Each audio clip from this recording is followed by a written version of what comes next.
Hi everyone, welcome back to Learning with Leah. Glad you could join me today as we are talking about idioms at work.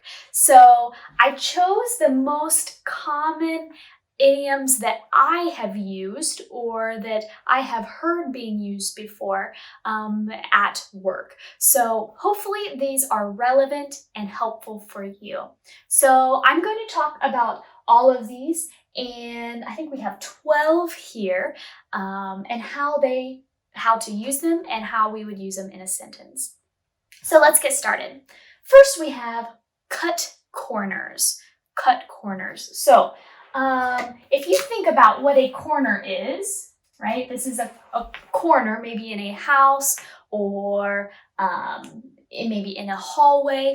If you cut a corner, right, you take the short way. You do not go all the way there and all the way back. You cut it halfway or to make it shorter or easier, right? So cutting corners means that you take the short way or the quick route. Maybe it's all right, short or quick. To do things. Maybe you have a project and you decide, I don't need to finish this. It will be fine the way it is. Or I don't need to do the extra work. It will be okay. That is called cutting corners. So you're not doing the full amount. You're trying to do things to get by. And so this is something that we use in a negative way. It's never a good thing to cut corners, or very rarely. So I'm going to write negative so you remember. So if your boss says, stop cutting corners, that means that maybe you should do your work better and properly. All right, on the back burner. So this is one of my favorite ones. I used a lot when I was growing up, and my mom talked about this a lot. Think about a stove. Maybe you use a stove at home. So on your stove, normally, at least in American homes, we have at least 4 burners on our stove. Okay, so where we cook, okay? And on these are called burners. And normally when we cook, you use the ones that are closest to you. So you would use this one and this one the most. If you put something on the back burner, normally that means it is not as important. It's not as important. Maybe it's not a priority right now. Normally the priority is what is in the front. The priority is up here. So that means if you put something on the back burner, that means that it's not a priority right now. Maybe you are thinking about it, but we're going to push this back. We'll deal with it, maybe work on it later, but not right now. We have other priorities that are important. So you can say, I'm going to put that project on the back burner right now. Okay, next, to burn the midnight oil. So first of all, we need to know what midnight is, right? Midnight is 12 a.m., so very late. If you are working late at night, maybe you have to stay in the office and you're there very late, maybe not at midnight, but maybe at 8 o'clock in the evening or 9 o'clock in the evening, you might say, we got to burn the midnight oil. We've got to work, and we're going to be working late that night. So you might say, you might have to call your husband or your wife and say, I'm sorry, but I'm going to be home late. We're burning the midnight oil tonight. So that means that we're going to stay late. We're going to work past our normal time of shutting down or leaving. All right, next, to get the ball rolling. So if you think about a ball rolling, if you're getting the ball rolling, that means you're starting, right? You're starting something, you're starting the ball to move. So to get the ball rolling means to start or to begin. To start. Okay, so if you get the ball rolling, that means let's start something. So maybe at the beginning of a meeting, maybe you have a business meeting, maybe, normally you have small talk. You talk about different things that are not important to the meeting. And then maybe someone says, all right, everyone, let's get the ball rolling. We gotta get this meeting started. That means let's get started. Let's begin. All right, back to square one. This means that if we have to go back to square one, that means we have to go back to the beginning. We have to start all over, to start again from the beginning, which is normally not good, right? So maybe that's because you tried something and it didn't work. So now, all right, we got to go back to square one. We got to start all over. Let's rethink this project, or let's rethink this process. This didn't work, so we got to go back to square one. Go back to the beginning to start again. All right, to hit the nail on the head. All right, I love this one. I think this is a fun idiom to use at work, or in any place, but mostly, I'd say more at work than anywhere else. So if you think about a nail, right, you have to hammer a nail into the wall. A nail looks like this, right, or something like this. The top here, the part that you hammer, is called the head, okay? So if you hit the nail, if you literally hit the nail on the head, that means that you did it well, right? It went well. That's the point. You don't want to miss, and you don't want to hit the bottom. You want to hit the nail on the head, on the top. So if in the phrase "hit the nail on the head," that means that that's exactly right. That's the point. So, for example, I might say, I'm trying to think of a good example. Hit the nail on the head. Maybe we're at work and we're talking about a project, and my coworker says a really good idea or something that I completely agree with. I would say, you know what? You hit the nail on the head. I agree with that. So if someone hits the nail on the head, that means they did something exactly right or something that you agree with completely. They hit the nail on the head. It's perfect. All right. Next one, we have cut to the chase. So my mom would say this to me sometimes growing up. Cut to the chase means get to the point. Get to the point. Get to the point.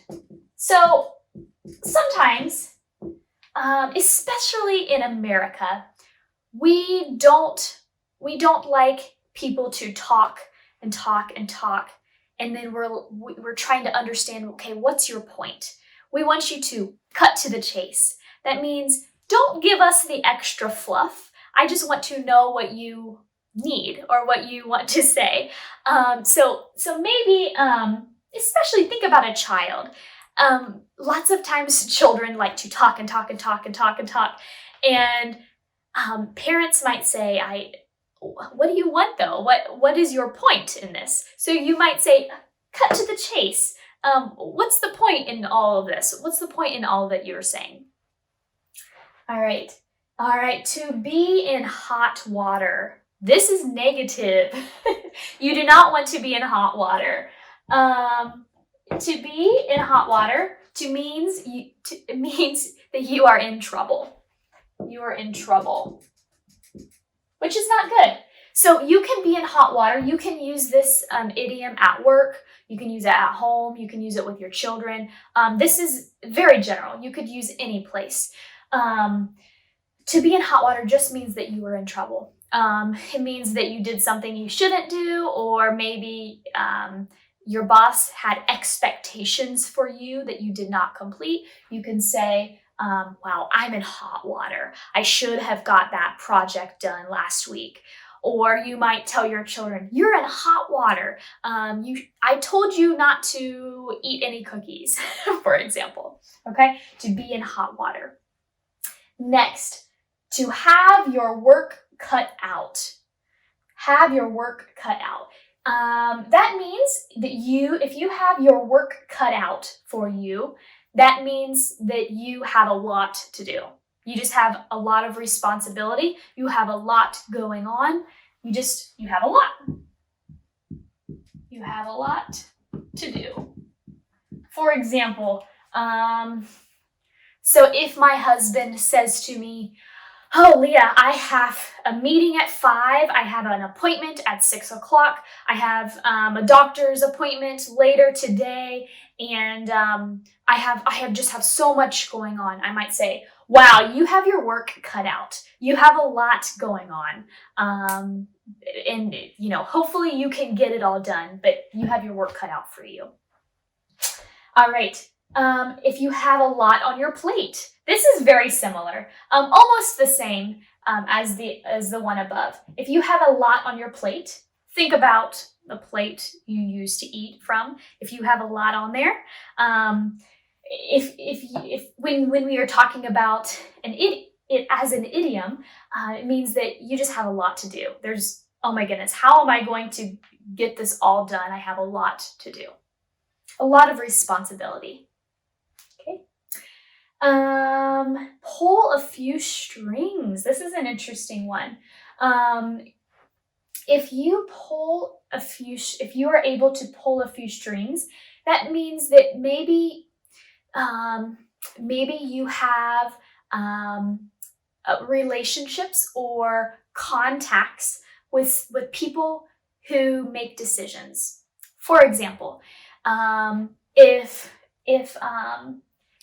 maybe you work a really long day, and you say, "Man, I wish I had another break in my day because I am just very tired. I only have a lunch break and one other break. I wish I had another break." And maybe you are talking to a coworker, and maybe your coworker says, "Oh, I can pull a few strings." That means that maybe the coworker can talk to the boss. Maybe they have a relationship where they are able to convince or to convince or encourage the person who makes the decisions to change or make an adaptation for you. So to pull a few strings means that you have people. You have people, or you yourself can talk to people to be able to make changes that other people cannot, if that makes sense. That's kind of a more confusing one. All right, so you can say, I can pull a few strings. I can talk to some people to make some decisions to help you. All right, and the last one, to bring home the bacon. All right, this is an interesting one. So in America, we use a lot of idioms and a lot of animals we use a lot of animals to mean money. So bacon, as you know, bacon is a part of a pig, right? It's a cut of meat from a pig. Bacon just means money. So if we just talk about bacon and as an idiom, we can use the word bacon, to mean money. So when we say bring home the bacon, that means that you bring home money. So for example, I could say, I could say that my dad brings home the bacon, right? So my mom and dad live together, and my dad works full-time, and he also works another part-time job. So he really brings home the bacon, right? He's the one who brings home most of the money, for example, right? So that's the idiom we use to refer to bacon as money. The other small, it's not really an idiom, but a symbol that we use a lot when we talk about work or just in life in general in English is the phrase 24/7. I don't know if you might have this in your own language, but 24 refers to the hours in a day, right? We have 24 hours in a day, and 7 is the amount of days we have in a week. 24 hours a day, 7 days a week. So we use 24/7. We do not say the slash, but we write the slash. So if I were to read this, I would say 24/7. 24/7 is how I read this. And I write it this way.